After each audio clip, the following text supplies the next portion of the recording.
శ్రీ గురుభ్యో నమః. శ్రీ మహాగణపతి నమః.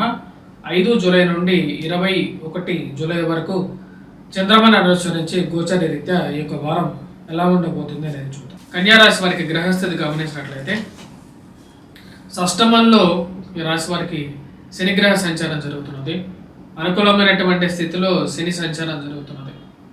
శత్రు సంబంధితమైన విషయాల్లో శత్రువుల మీద ఒక మెట్టు పైకే ఉంటారన్నమాట. రాశి వారికి జన్మరాశిలోకి వచ్చినప్పటికీ కేతుగ్రహ సంచారం, సప్తమంలో రాహు జరుగుతున్నాడు. జన్మరాశిలో కేతుగ్రహ సంచారం జరుగుతున్నప్పుడు ఆరోగ్యపరంగా కొన్ని చికాకులు అనేవి ఉంటాయి. సప్తమంలో రాహు జరుగుతున్నప్పుడు వైవాహిక జీవితంలో కొన్ని జాగ్రత్తలు అనేవి తీసుకుంటూ ముందుకు వెళ్ళాలి. మరియు అదేవిధంగా ఆరోగ్యపరంగా ప్రయాణ సంబంధితమైన విషయాల్లో కూడా కొన్ని జాగ్రత్తలు అనేది చాలా ముఖ్యం. రాశి వారికి రాశి వారిని గమనించినట్లయితే షష్టమంలో ఉన్నటువంటి శని యోగ్యకారకుడు, అనుకూలమైనటువంటి ఫలితాలు ఎక్కువగా ఇస్తాడు. ప్రయాణ సంబంధితమైన విషయాల్లో కొన్ని కష్టాలు ఉన్నప్పటికీ కూడా ఉద్యోగపరంగా రాజకీయ పరంగా కూడా అనుకూలమైనటువంటి ఫలితాలు ఇవ్వగలుగుతాడు. అష్టమంలో ఈ రాశి వారికి ఉన్నటువంటి కుజుడు 12వ తారీఖు వరకు ప్రతికూలమైనటువంటి ఫలితాలు ఇస్తున్నాడు. వైవాహిక జీవితంలో ప్రశాంతమైనటువంటి జీవితాన్ని చిన్నాభిన్నం కూడా చేయగలుగుతాడు కుజుడు అష్టమంలో ఉన్నప్పుడు. 12వ తారీఖు తర్వాత కుజగ్రహ సంచారం జరుగుతున్నది. భాగ్యస్థానంలోకి కుజగ్రహ సంచారం జరుగుతున్నది. అదేవిధంగా రాజ్యస్థానంలో ఈ రాశి వారికి వచ్చినప్పటికీ మనం గమనించినట్లయితే రవి ఉన్నాడు. అనుకూలమైనటువంటి స్థానంలో రవిగ్రహ సంచారం, భాగ్యస్థానంలో గురుగ్రహ సంచారం జరుగుతున్నది. గురువు అత్యంత అనుకూలమైనటువంటి ఫలితాలు ఇవ్వగలుగుతాడు ఈ రాశి వారికి. అది వృత్తిరీత్యా వ్యాపార రీత్యా కూడా అనుకూలమైనటువంటి ఫలితాలు కన్నా చెప్పవచ్చు.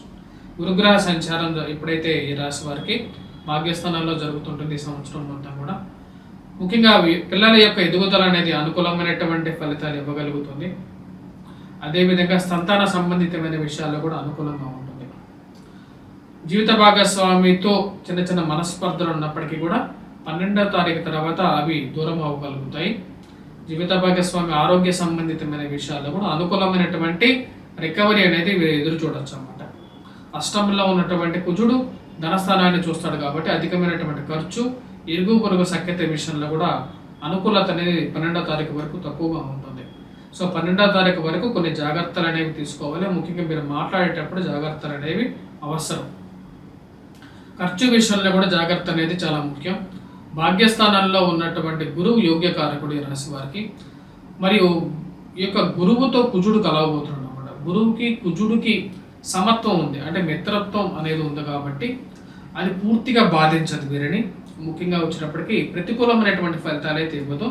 కానీ కుజుడు అతని యొక్క నేచరే వచ్చినప్పటికీ కొంత పాపత్వం కలిగినటువంటి గ్రహం కాబట్టి భాగ్యస్థానంలోకి వెళ్ళినప్పుడు తండ్రి తరపు ఆస్తితో కానీ తండ్రికి అనారోగ్యం కానీ లేకుండా ఉంటే కొన్ని లక్ ఫ్యాక్టర్స్ని ఎఫెక్ట్ చేసే విధంగా ఉంటుంది. అంటే దగ్గరగా వచ్చినటువంటి కొన్ని ఇష్యూస్ దూరంగా జరగటానికి ఆస్కారం అనేది గోచరిస్తుంది.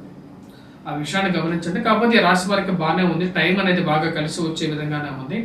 రాజ్యస్థానాల్లోకి వచ్చినప్పటికీ రాశి వారికి మంచి అనుకూలమైనటువంటి ఫలితాలు వస్తున్నాయి. దానికి ముఖ్య కారణం వచ్చినప్పటికీ రవి రాజ్యస్థానంలో ఉన్నప్పుడు సత్సంబంధాలు ఏర్పడతాయి అన్నమాట. అంటే మంచి ఉన్నతమైనటువంటి స్థానంలో ఉన్నటువంటి వారితో సత్సంబంధాలు అనేది ఏర్పడుతూ ఉంటాయి. అది మంచి అనుకూలమైనటువంటి ఫలితాలుగా చెప్పచ్చు. అదేవిధంగా లాభస్థానాల్లోకి వచ్చేటప్పటికి ఈ రాశి వారికి శుక్రుడు బుధుడు కలిసినటువంటి యోగం అనేది ఉంది. అది కూడా ఈ రాశి వారికి బాగా కలిసి వచ్చే విధంగా ఉంటుంది. శుక్రుడు బుధుడు లాభస్థానంలో ఎప్పుడైతే సంచారం చేస్తాడో లక్ష్మీనారాయణ యోగం అనేది ఉంది.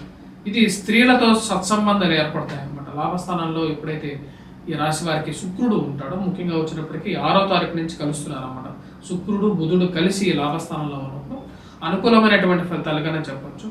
ముఖ్యంగా వ్యాపార ప్రయత్న సంబంధితమైన విషయాల్లో అనుకూలంగా ఉంటుంది. స్త్రీలు వీరికి ఫ్రెండ్స్గా డెవలప్ అవ్వగలుగుతారు.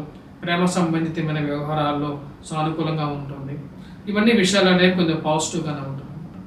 మరియు అదేవిధంగా సుగంధ ద్రవ్యాల వ్యాపారంలో కానీ లేకుండా ఉంటే ఈ యొక్క బట్టల వ్యాపారం చేసేటువంటి వారికి కొంచెం లాభదాయకంగా ఉండే విధంగా ఉంటుంది. కానీ ఎప్పుడైతే 16వ తారీఖున రవిగ్రహ సంచారం జరుగుతుందో రవి లాభస్థానాలకు ఎప్పుడైతే జరుగుతాడో ఈ రాశి వారికి రవి వల్ల వీరికి వచ్చేటప్పటికి కొంచెం మంచి ఫలితాలు ఉంటాయి అన్నమాట. ఉన్నత స్థాయిలో ఉన్నటువంటి స్త్రీ పురుషులతో సత్సంబంధాలు ఉంటాయి. కానీ స్త్రీలతో కొన్ని కొన్ని చికాకులు కూడా వీరు ఫేస్ చేయాల్సి ఉంటుంది. ఎందుకంటే రవికి శుక్రుడికి ప్రతికూలమైనటువంటి వైరం అనేది ఉంది. దానివల్ల వచ్చినప్పటికీ ప్రతికూలమైనటువంటి ఫలితాలు కూడా ఈ రాశి వారికి, ముఖ్యంగా అనవసరమైనటువంటి మాటల్లో మీరు కలగజేసుకోకుండా ఉండడం అనేది ముఖ్యం. స్త్రీ సంబంధితమైనటువంటి విషయాల్లో దూరంగా ఉండండి.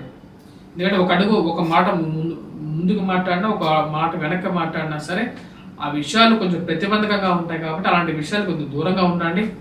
స్త్రీల విషయాలు ముఖ్యంగా 16 నుంచి ఒక నెల రోజుల పాటు ఈ యొక్క ప్రభావం అనేది ఉంటుంది. సో కాబట్టి ఆ విషయాల్లో జాగ్రత్తగా ఉండండి. కానీ ఉద్యోగపరంగా వ్యాపారపరంగా కూడా ఒక మెట్టు పైకి ఎదగలుగుతారు.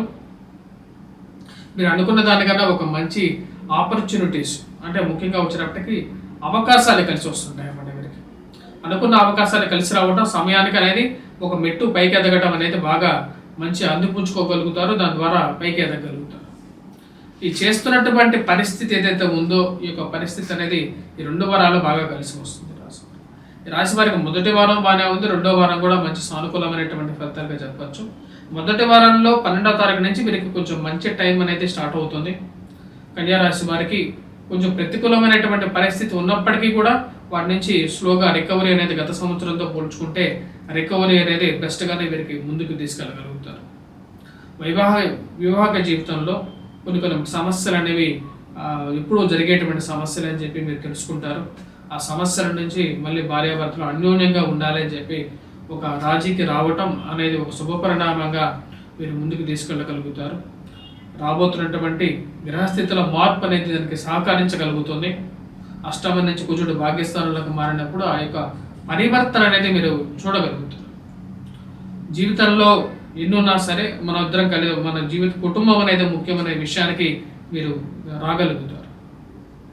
మిగతా వారందరూ మధ్యలో పోతారు అని చెప్పే విషయాన్ని మీరు బాగా వంట పట్టించుకుంటారు. గృహవార కొనుగోలు సంబంధితమైన విషయాల్లో ఒక సానుకూలమైనటువంటి ఫలితం తీసుకోగలుగుతారు. నూతన గృహం కానీ వాహనం కొనుగోలు అని చెప్పి నిర్ణయం తీసుకుంటారు. దాని తగినట్టుగానే ఒక మార్పు అనేది నిర్ణయానికి తగినటువంటి పరిస్థితి ఏర్పడుతూ ఉంటుంది. సంతాన సంబంధితమైన విషయాల్లో వారికి ఎదుగుదల సానుకూలమైనటువంటి ఫలితాలుగా గోచరిస్తూ ఉన్నది. మాకు సొసైటీలో ఒక మంచి పేరు ప్రఖ్యాతులు సాధించగలుగుతారు. ఈ రాశి వారికి ఎటువంటి ఈ ఫలితాలకి ఎటువంటి పరిహారాలు చేసుకోవాలనేది మనం గమనించినట్లయితే, కుజగ్రహ అష్టమంలో ఉన్నప్పుడు 12వ తారీఖు వరకు సంతానంలో మరియు అదేవిధంగా వీటి యొక్క సమస్యల నుంచి బయటికి రావడం కోసం కుజగ్రహ ఆరాధన చేసుకోవాల్సినటువంటి ముఖ్యమైనటువంటి సూచన. రాహుగ్రహ కేతుగ్రహ ఆరాధన అనేది కూడా చేయాలి. వినాయకుడిని పూజించాలి. అదేవిధంగా దుర్గాదేవి యొక్క ఆరాధన అనేది చాలా ముఖ్యం అన్నమాట. రాశి వారికి వైవాహిక జీవితంలో సమస్యల నుండి దూరం పోవడానికి. అదేవిధంగా ఈ రాశి వారి మిగతావి ఎటువంటి పరిహారాలు చేసుకోవాలి అంటే, రవి యొక్క అనుకూలత అనేది చాలా ముఖ్యం. రవి మంచి స్థానంలో కూడా ఉన్నాడు ఈ రాశి వారికి. సూర్య నమస్కారాలు కూడా చేసుకోగలిగితే మంచి. విద్యార్థులు ముఖ్యంగా వచ్చినప్పటికీ దత్తాత్రేయ స్వామి ఆరాధన అనేది చేసుకున్నట్లయితే సానుకూలమైనటువంటి ఫలితాలు పొందడం అనేది జరుగుతుంది. స్వస్తి.